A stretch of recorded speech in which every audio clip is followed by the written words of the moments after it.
Muy bienvenidos todos a este conversatorio empresarial sobre responsabilidad social. Nos acompañan el día de hoy Víctor Mario Arango Wiedemann, gerente de iSolution, y Beatriz Eugenia Vanegas Bonet, nuestra directora del programa de Administración de Empresas y de Talento Humano. Muy bienvenidos a este conversatorio. Vamos a empezar el tema de responsabilidad social. Queremos en estos minutos compartir un poquito de qué se trata este tema, cuál es la importancia que está tomando en las empresas en el día de hoy. Beatriz, tú que has trabajado en este tema en tu maestría, Beatriz es magíster en gerencia del talento humano y su tesis fue precisamente en responsabilidad social, el conflicto que se genera entre las empresas y la familia, el trabajo y la familia.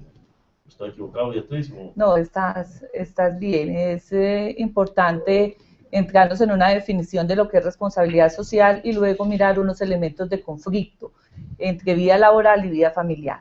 En el tema de responsabilidad social, una de las definiciones del Centro Colombiano de Responsabilidad Empresarial dice que son prácticas empresariales que buscan generar confianza en los stakeholders. Los stakeholders entendidos como clientes, como proveedores, como colaboradores, como gobierno y comunidad en general.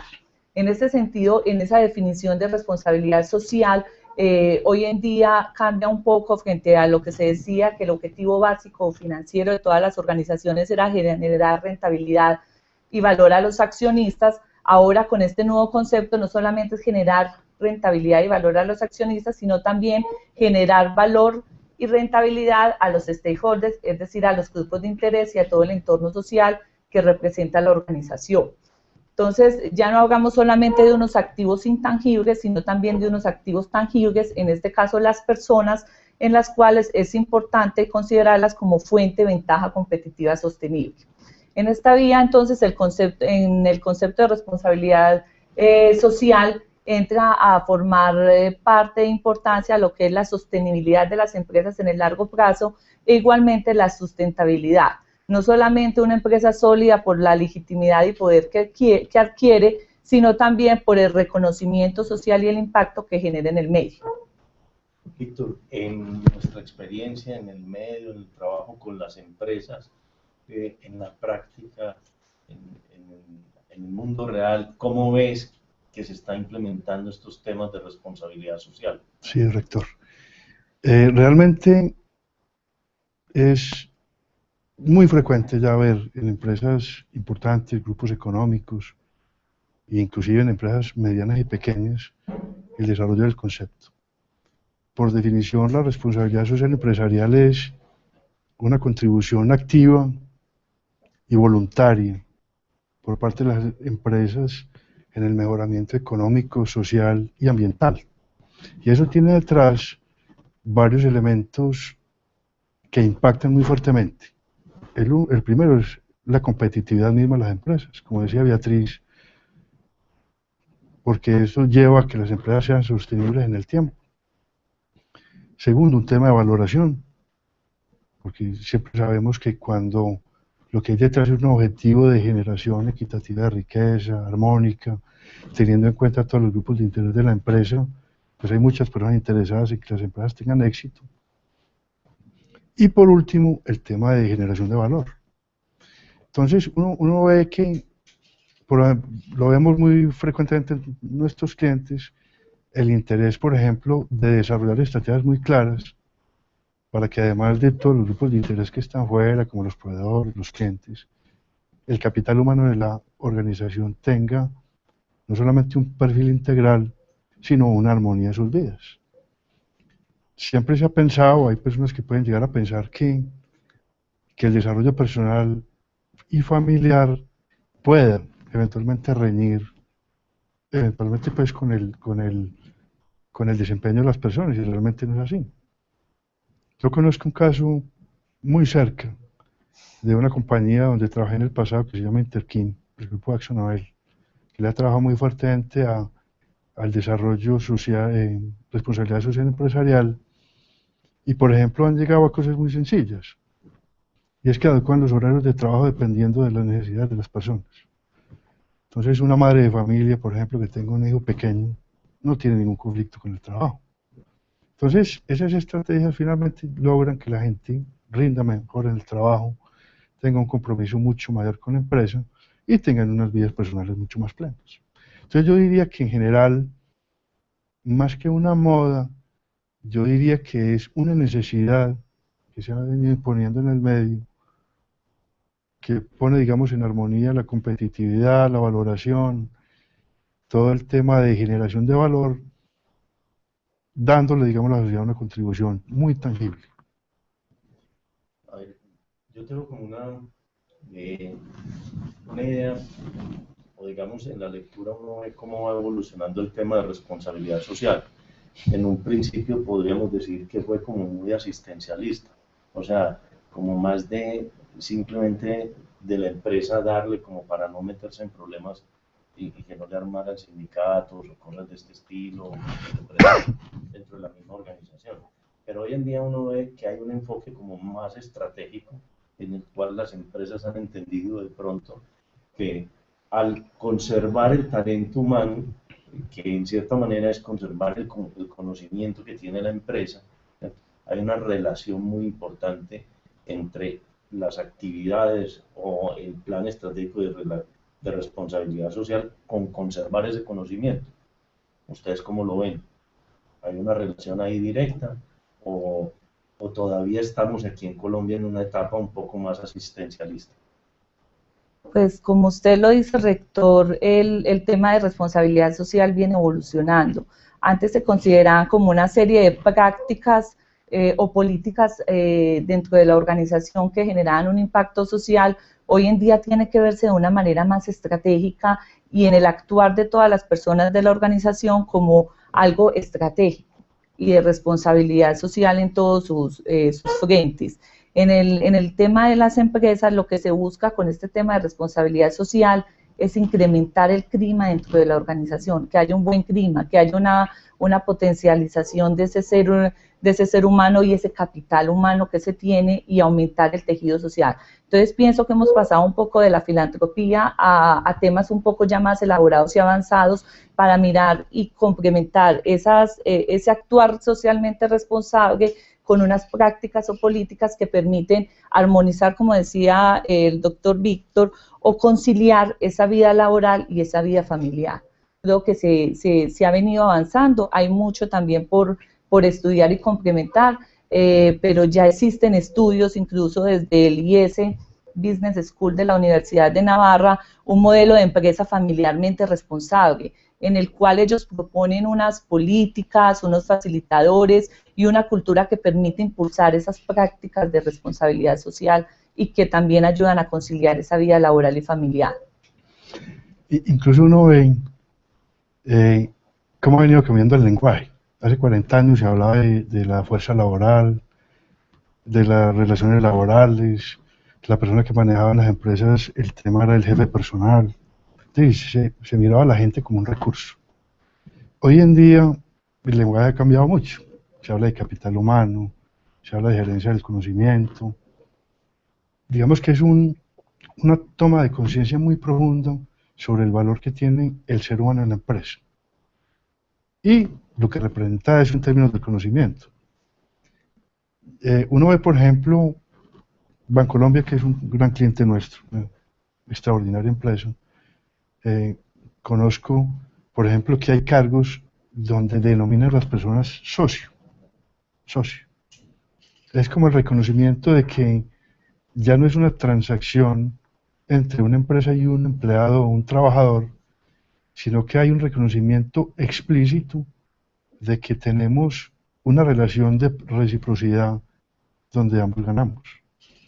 Fíjense, por ejemplo, que hoy en día que hablamos del plan de vida de las personas y en el reconocimiento de que pasamos 9, 10 horas del día en el trabajo, pues hombre, dentro del plan de vida de las personas, su empresa o su negocio tiene un factor preponderante en el impacto de la vida de cada cual. Sí, yo creo que eso ha venido cambiando mucho, enhorabuena, en el reconocimiento de que el conocimiento y el impacto del ser humano en la empresa es crucial. Y yo pienso que la responsabilidad social empresarial recoge en muy buena medida ese concepto, porque reconoce de manera directa eso. Podríamos también, entonces, ya para entrar, vemos que los planes de responsabilidad social van, como digamos, de la empresa hacia afuera, o sea, de la empresa con la sociedad y sus entornos, pero ahora le hemos dado una fuerza grande hacia adentro, la responsabilidad social con los colaboradores de la compañía. Es ahí donde nace, digamos que más bien hace poco, el tema de trabajo y familia, la relación trabajo y familia. O sea, tu tesis, Beatriz, hasta donde me acuerdo, es precisamente en este tema, específicamente. ¿Cómo está Colombia en ese entorno, en esas políticas? ¿Qué tanto hemos avanzado y qué tan lejos estamos, digamos, de las compañías más avanzadas en estos temas? Bueno, encontramos que desde el punto de vista colombiano, son pocos los estudios que existen frente a la relación vida laboral y vida familiar. Existe un estudio internacional que es el que genera como las pautas para los demás estudios y ese es relacionado con el modelo de la empresa familiarmente responsable realizado por Henry León y Chinchilla en el año 2006. En Colombia, una persona llamada Sandra Hidrobo retoma elementos del modelo y analiza los beneficios que tiene el invertir en las prácticas de conciliación entre la vida familiar y vida laboral, mencionando tales como el compromiso laboral, la satisfacción laboral, el bienestar de los colaboradores. En ese sentido, podemos decir que en Colombia existen pocos estudios referentes a este tema y si hablamos de universidades, son muy pocas las que se han vinculado a este tipo de estudios. De ahí fue que se dio una justificación y una oportunidad para el CEIPA poder tomar elementos de esos modelos, incluyendo una serie de instrumentos propuestos por el doctor Guillermo Tálora en Bogotá para poder estudiar el tema en la Universidad CEIPA, que lo hicimos en la institución universitaria CEIPA, encontrando que existen dos aspectos, uno políticas y otro prácticas, teniendo en cuenta que las políticas son aquellas que son formales e institucionales dentro de la institución, es decir, que ya son reconocidas por toda la comunidad. Pero adicional a esas políticas también hay unas prácticas de los jefes directos con sus colaboradores que permiten conciliar esa vida laboral y familiar y que en cierta medida nos dan, digamos, una alimentación a lo que podemos retomar como prácticas de responsabilidad social y que van en esa vía de conciliación. Entonces, fue una muy buena oportunidad poder realizar ese estudio y validar los instrumentos que se tenían de manera internacional y que se habían aplicado en Colombia para poder tener resultados y poder tener una serie de esas prácticas o políticas que se pueden implementar en la universidad. Prácticamente las políticas están basadas en flexibilidad laboral, todo el tema que tiene que ver con permisos, con horarios, con diferentes jornadas según las situaciones familiares y laborales de los colaboradores, con asesorías profesionales y formación familiar y profesional, todas aquellas actividades que se vinculan al día a día de las personas que están en la organización. Como decía el doctor Víctor, se pasa más tiempo en el trabajo que en la familia, entonces el poder vincular a la familia a esos espacios laborales también trae consigo muy buenas ventajas y algún tipo de beneficios extrasalariales. Entonces, pienso que se ha evolucionado un poco en el tema, sin embargo, es objeto de muchos más estudios porque estamos muy incipientes.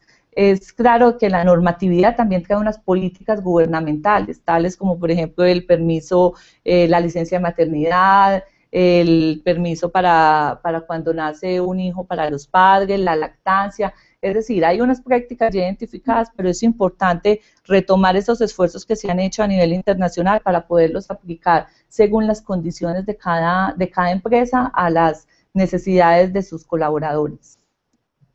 Como mirando esto un poco, la legislación colombiana favorece la adopción interna de las empresas de políticas que permitan esto, o todavía estamos muy restrictivos en ese tema de legislación laboral. ¿Qué pudieron avanzar en ese tema? En el estudio encontramos que sí existen algunas prácticas o políticas que desde el punto de vista gubernamental que facilitan la conciliación. tales como las que se mencionaban. Sin embargo, también deja un tema abierto hacia las empresas para poder perfeccionar y mirar otras prácticas que apunten también de manera extralegal a las necesidades de los colaboradores. La adopción, por ejemplo, de las normas de teletrabajo ahora pueden permitir aplicar nuevas políticas a este tema específicamente. ¿Cómo? Claro, esa parte de teletrabajo sería una política de flexibilidad laboral, en el sentido de que una madre cabeza de familia no necesariamente tiene que estar en su lugar de trabajo, desplazarse a otros lugares para poder atender su situación laboral, sino desde su mismo hogar o desde el mismo trabajo hacer videoconferencias con otras ciudades para poder resolver los temas de su función. Entonces, sí es una de las prácticas que permite abordar en este tema.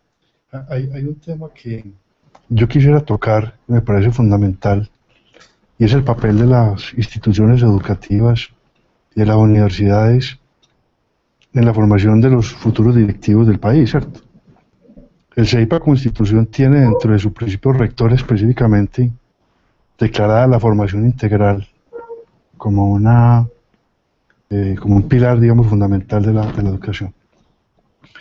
Yo creería que es muy importante, en razón de que la familia es la célula fundamental de la sociedad, que las instituciones trabajen mucho por eso, en el reconocimiento de la importancia. La familia y el trabajo no son, digamos, factores que riñen, sino por el contrario. Una persona feliz, una persona plena, que venga a trabajar, pues tiene seguramente la mejor disposición y los mejores resultados. Entonces, yo resalto mucho eso porque pienso que en la sociedad que vivimos y las instituciones educativas que forman nuestra gente deben estar siempre pensando en que los directivos del futuro tienen que tener incorporado dentro de su pensamiento eso como un valor fundamental.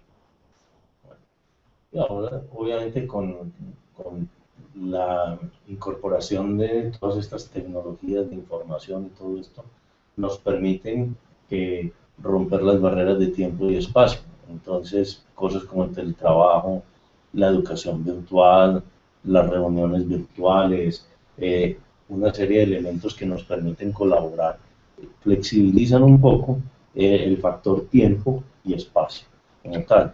Entonces yo creo que ahí nuestro aporte con los programas de educación virtual es bastante interesante también para las familias que necesitan seguir formándose pero que no pueden o que trabajan todo el día y entonces si se van a la universidad en la noche pues no ven a sus hijos sino hasta por la tarde o solamente el fin de semana. Sí. Yo creo que ahí nosotros estamos aportando un poquito de arena, claro, un granito de arena a este tema de mejorar tanto en el trabajo como en la familia. Así es.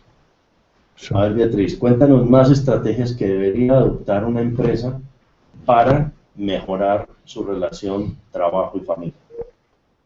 Bueno, pues yo pienso que también para poder generar estrategias tenemos que entender como el por qué puede surgir un conflicto entre la relación vida laboral y vida familiar. Mirando estudios que se han realizado, se encuentra que el conflicto se da por varios aspectos que demandan una función en términos de la otra, es decir, como hagamos ahora, el tener el rol de padre o de madre y el rol laboral hace que se compartan algunas dimensiones en las cuales si no se concilian suficientemente pueden generar conflicto.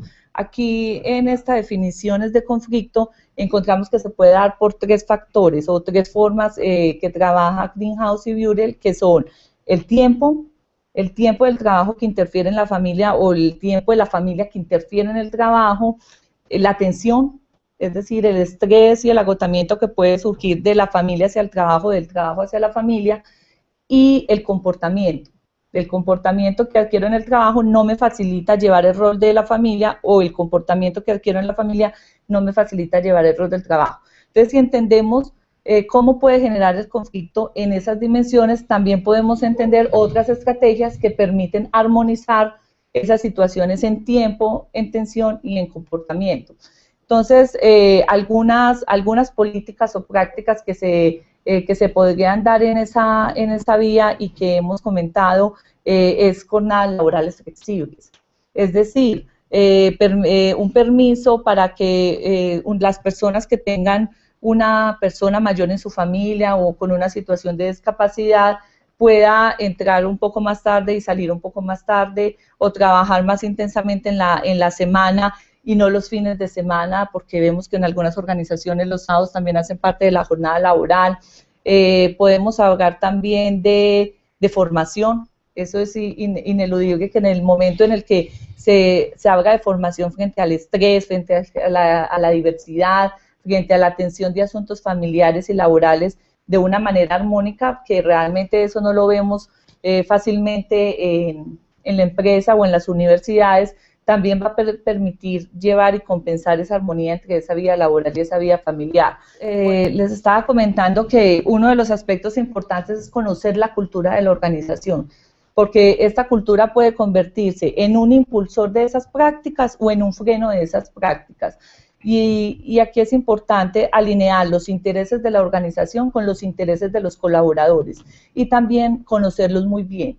Por eso dentro de la generación de estrategias debe hacerse un estudio tanto sociodemográfico como ocupacional de las personas que están dentro de la organización, porque eso nos permite conocerlos un poco más, acercarnos a sus familias, acercarnos a sus situaciones particulares en los que pueden haber hijos menores o personas con cuestiones de discapacidad y demás, que nos permitirán entonces tomar estrategias y planteamientos frente a esas políticas. Bueno, ahí yo creo que a todos nos nace una pregunta. Bueno, creo que el área de gestión humana tiene que hacer un esfuerzo grandísimo, ¿cierto? No solamente conocer, hacer este diagnóstico para poder establecer estas políticas, pero también hay una realidad con la que nos enfrentamos, y es que hay oficinas que tienen un horario fijo de atención al público, que es obligatorio esto. Entonces, hay que conciliar esas dos cosas. Hay que, el área de gestión humana, planificar muy bien para obviamente no incrementar los costos, pero sí mirar cómo se garantiza la atención al público. ¿Hay alguna manera o algo entre los estudios que ustedes hicieron o las experiencias, Víctor, que tú conoces, cómo hacen para conciliar este trabajo? Sí, realmente lo que tú dices es cierto, y es que hay unas necesidades empresariales de cara, digamos, a sus clientes o a sus proveedores que requieren en algunas circunstancias muy poca flexibilidad. Por ejemplo, una sucursal bancaria que tiene que atender públicos en unos horarios específicos. Yo lo que he visto es que en ese marco, si bien es cierto hacia afuera, los horarios son muy estrictos, internamente la estructura está hecha para que sea flexible. Entonces manejan, por ejemplo, cierta flexibilidad en los turnos. Conozco, por ejemplo, un caso de una empresa que es cliente nuestra, puedo comentarla, que es Bancolombia, donde alguna vez fui a solicitar un servicio y me entero que el cajero que me está atendiendo trabaja en las horas de la tarde y estudia ingeniería administrativa en una prestigiosa universidad de Medellín. Entonces, ¿qué pasa? El cliente desde afuera, ¿qué ve? Unos horarios muy establecidos, pero internamente la empresa lo que tiene es una estructura muy flexible. Entonces, yo pienso que ahí lo que tú decías, Diego, ahora es fundamental, y es que las áreas de gestión humana tienen que evolucionar de ser unos tramitadores y de unos movilizadores de un proceso de gestión humana a ser muy estrategas, en el sentido de que permitan, con soluciones muy creativas, poder implementar este tipo de estrategias. Oye, yo creo que ya podemos ir como cerrando este tema de pues, este conversatorio, segundo conversatorio de este año. Me voy a atrever a lanzar unas conclusiones y por favor ustedes me complementan. Lo primero, yo creo que el tema es la empresa empieza a tomar una conciencia de que no solamente es producir unos resultados económicos, sino también cómo la empresa contribuye al mejoramiento de la sociedad. Y de ahí nacen todas estas teorías de responsabilidad social, en las cuales nos comprometemos también como organizaciones a mejorar el futuro, porque de esta manera también estamos generándole a nuestras compañías y a nuestras familias, a los colaboradores, a todos los stakeholders, mejor bienestar. Yo diría que es una primera conclusión y que por eso nace todo el tema de responsabilidad social sobre los años 70. O sea, es una evolución un poco más allá, en donde, digamos, no es solamente producir dinero por producir dinero, sino también cómo armonizar para que el desarrollo social sea integral. De esta manera mejoremos el país. Un segundo tema es también, una segunda conclusión de lo que hemos podido dialogar en esta mañana, es cómo la responsabilidad social pasa o va ganando cada día más un rol estratégico dentro de la compañía para flexibilizar, para crear políticas, para crear procedimientos que permitan que cada día esa tensión entre el trabajo y la familia se vaya disminuyendo y por tanto las compañías puedan también incrementar, mejorar su clima laboral, incrementar la capacidad de seducir a sus colaboradores para que permanezcan en la empresa, encuentren una serie de beneficios extramonetarios, por decirlo de esta manera, pero que le van a generar mayor tranquilidad y disfrute de su trabajo. ¿Sabes? Así es. Un tercer tema podríamos hablarlo de, no hay una receta mágica, cada organización necesita un diagnóstico especial de acuerdo a sus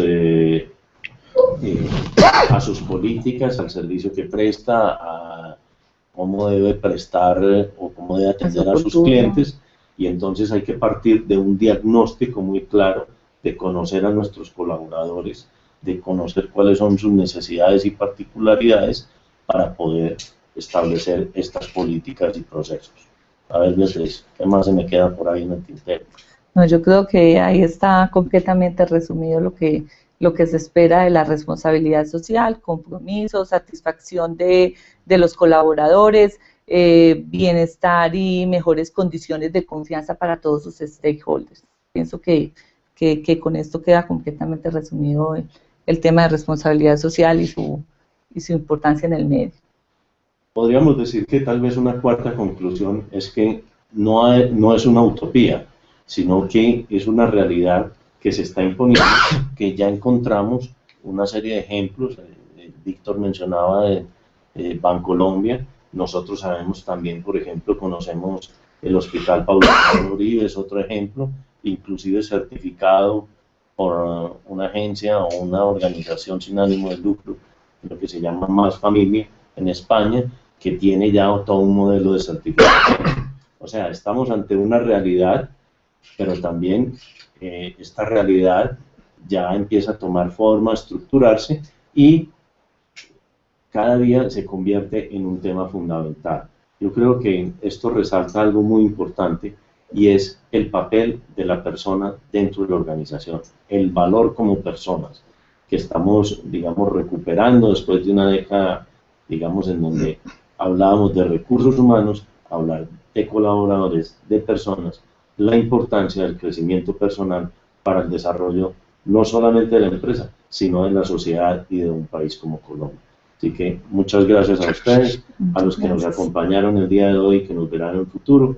Muchas gracias por dedicarnos sus minutos y nos volveremos a ver en otro conversatorio empresarial muy pronto. Gracias.